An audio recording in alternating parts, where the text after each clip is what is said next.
forgot and never brought to mind. Should old acquaintance be forgot and days of old lang syne, we'll take a cup of kindness yet for old lang syne.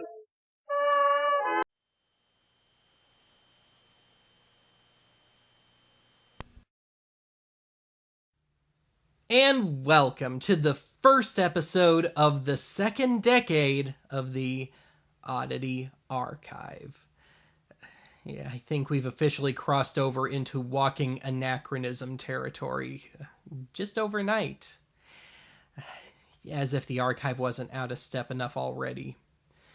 Anyway, as you may or may not have noticed, I'm doing this a day early this week, and that's so I can do this on New Year's Day. Now, why would I care about such things? Because it's time to take a look back at the 2010s, or 10s, or teens, or whatever. And what better time to reassess a decade than mere hours after its completion? Well, unless you're one of those internet-y contrarian types who won't consider the decade over until next year, but look at it this way. We're speaking strictly literally today, all right? Now, in case you haven't gotten the hint yet, I'm going to be in full-on misanthropic, cranky old Benny Boy mode here today. Largely because I just haven't had a good rant in a while. So with that, let's take a look back at, even though most of this crap is still ongoing, at some of the lowlights of the worst of AV geekery, general gadgetry, trends, and all-around stupidity of the 2010 to 19 time frame. Man, this episode's gonna age about as well as hot mayonnaise, isn't it?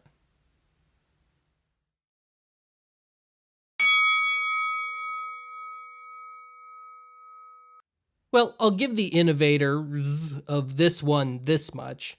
There must be a lot of happy warehouse owners around the world. Happy to see all the crap that's been plugging up their space for the last several decades suddenly start flushing out. I'm talking about that miracle known as subscription boxes. In other words, for some flat rate each month, you can receive a don't care package loaded up with any loosely related to a specific topic detritus.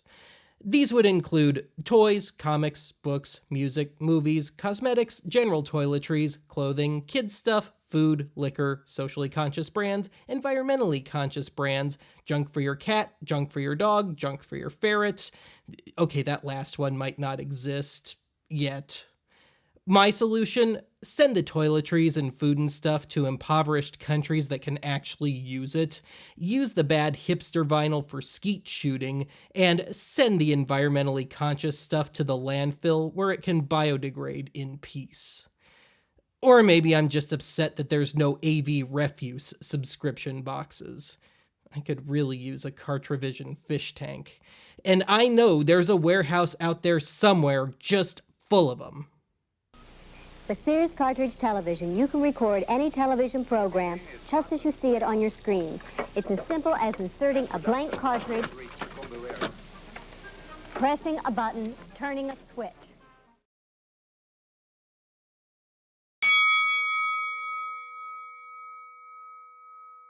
I admit, I'm in a rather precarious position criticizing this one. As much as I detest cable and satellite TV companies making you subscribe to some ridiculous package for one channel, seriously, why do I need to subscribe to the Sports Nut package for Turner Classic Movies? I think we're going a little too far in the other direction with all these a la carte streaming services. I'm looking at you, Plus, CBS All Access, and Apple TV Plus. Actually, some of these are getting a little esoteric. Do we really need a service for just DC comic stuff? Said the guy who periodically subscribes to Shudder, which is all horror movies. And that brings me to another point. I said periodically, because like with Shudder, sometimes I don't watch, in this case, horror movies for a few months at a time, or I simply just resort to my mildly stinky VHS collection. Therefore, I temporarily cancel my subscription until I feel like getting my slasher on again. That sounded dirty. Anyway, I think even now we're right on the edge of critical mass with regards to these streaming services. So much so that people are going to start biting back when they realize that they subscribe to 10 freaking streaming services. Conversely, my fear is that Comcast, or name your favorite conglomerate, will eventually overtake it all and we'll be right back to the old cable TV package dilemma, just now for streaming, and the massive drag on bandwidth that it already causes.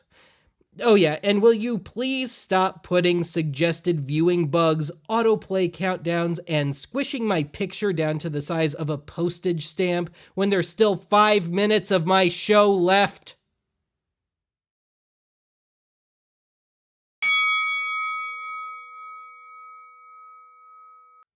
Every now and then, I'll get an email in my spam folder from some genius flaunting a 10 to 15 years outdated password of mine, threatening to inflict upon the world that ever-elusive webcam footage of old Benny Boy pleasuring himself to internet pornography.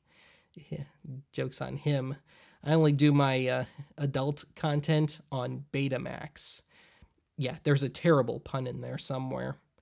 Anyway, these jokers always demand a ransom, always in Bitcoin, everybody's favorite cryptocurrency.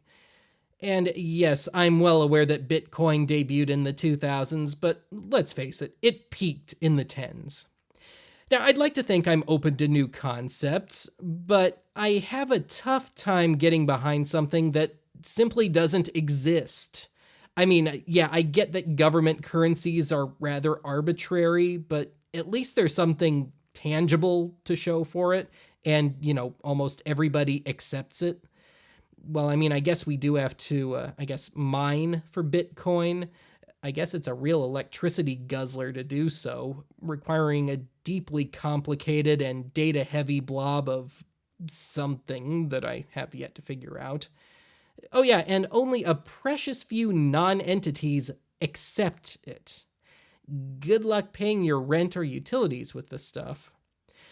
Having said that, I think the real problem is that it's set itself up to where, in time, even with the supposed absolute cap of 21 million Bitcoin, or Bitcoins, it'll be so artificially scarce that all of it will be in the hands of a few nerds, none of which will be able to spend outside of their own select group, rendering it completely worthless and rendering its wildly fluctuating exchange rate completely theoretical. But then again, if I know my pseudo-intellectual internet types well enough, maybe that's the point. It's all just one big geeky parlor game.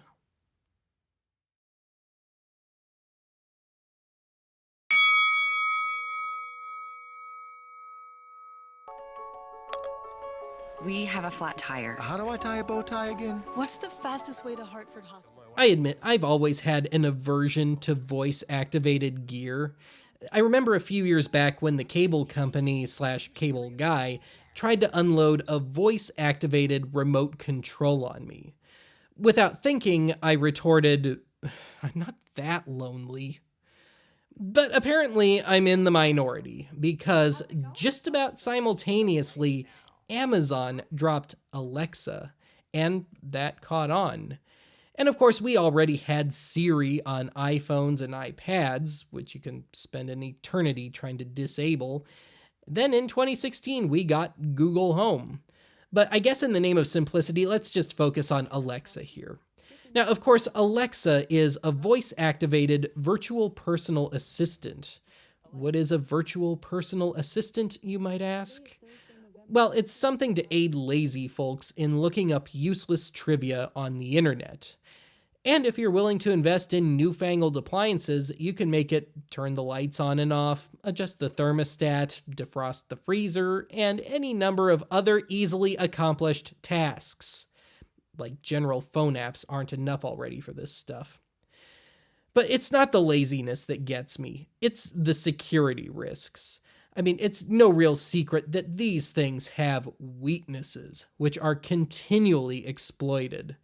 For example, these devices have a wake word, which, if common enough, can trigger the device into use, even if just coming from, say, a nearby TV. More recent devices, especially those Amazon ones, have built-in cameras. Now, of course, we're already living in the golden age of data mining, so naturally, these things will help you shop, even if occasionally unwittingly. And while I'm at it, people do realize that all this data mining is why we're stuck in this black hole of repetition and clickbait, right? Of course, these companies are going to try and go with the safe bets. It's all about repeat business, you know?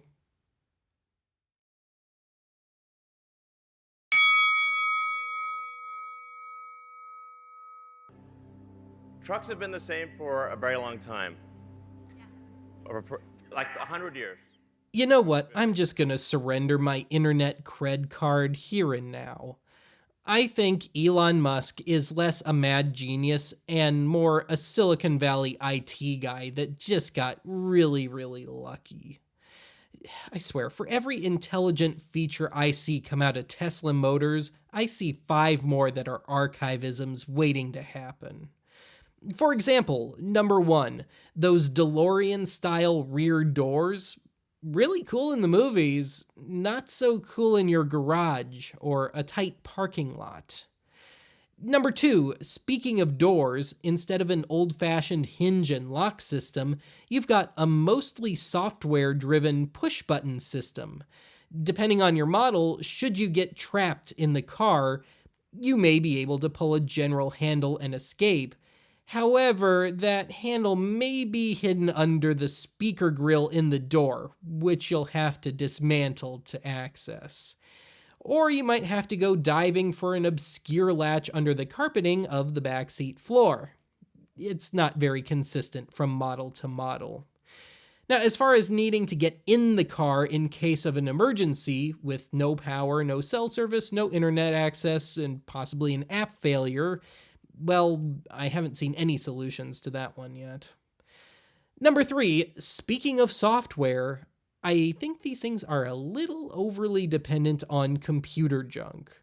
I mean, the so-called brains in traditional cars made since about 2000 are prone to trouble after a few years, but at least the mechanics are still there. However, with these things, you can still access such useful features as Santa Mode, which will replace the traditional turn signal sound with festive jingle bells. There's an autopilot feature in which the perceived road ahead turns rainbow colors and starts the Saturday Night Live more cowbell version of Don't Fear the Reaper. And then there's my personal favorite, emissions testing mode. Not for actual emissions testing, which would be redundant on this vehicle, but it makes fart noises. That's good, right? Number 4, the company's irritating tendency to make their customers their beta testers. I mean, this isn't a damn video game we're talking about here. What this really is a cute way of rushing unfinished products to market. Number 5, Smart Summon. Hey, now you can lazily summon your vehicle from up to 200 feet away, as long as your smartphone is in the line of sight, and as long as you're not somewhere with pesky things like trees and grass and curved roads. And this little beauty can also block traffic, because it's binary, like any computer thing. It doesn't understand what to do in a typically idiosyncratic human situation, like, a crowded mall parking lot. Oh yeah, and it doesn't catch someone walking in front of the car as fast as a person would. It may or may not come to a screeching halt about 2 feet away. Number 6, the Cybertruck. Yeah, let's cap off the decade with a sign that somebody's been playing too many mid-90s video games. Roll it into a pickup truck that even the status symbol truck drivers will view as impractical, and call it the next big thing. Yeah, I went a little off track with that one.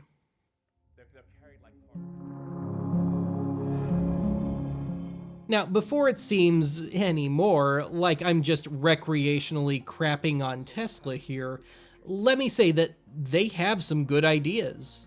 They just need a lot of work. For example, I'm all in favor of working our way away from fossil fuels, but I don't think lithium-ion batteries, iPhone batteries, are quite ready for something like running a vehicle.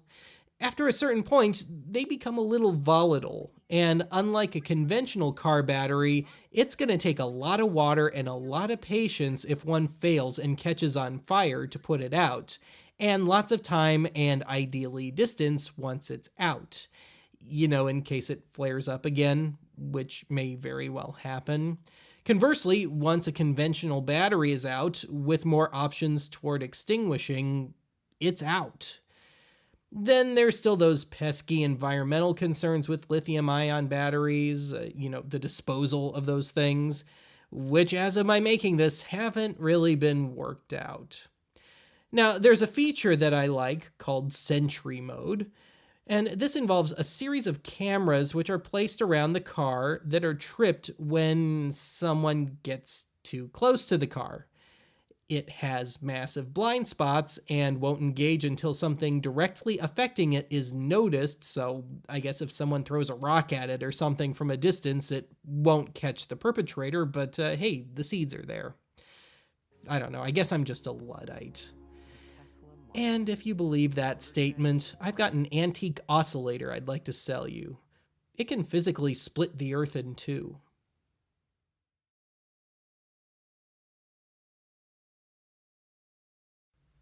There is no shortage of other things I could quite easily rant about with regards to the 2010s.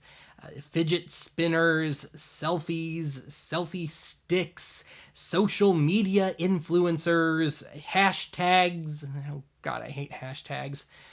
But I think it's best that I not talk anymore today.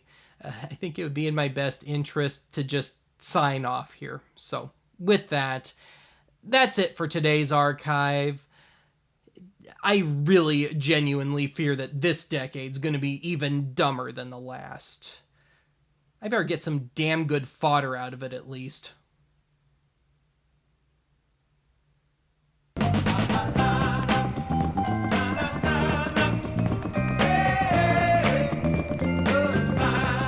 Listen to me now.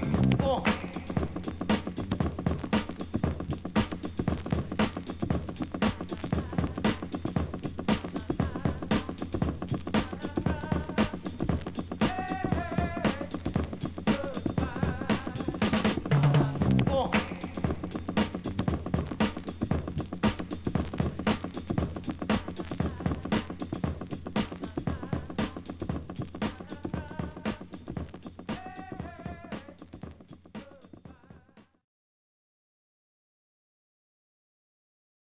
Sure. Oh, man.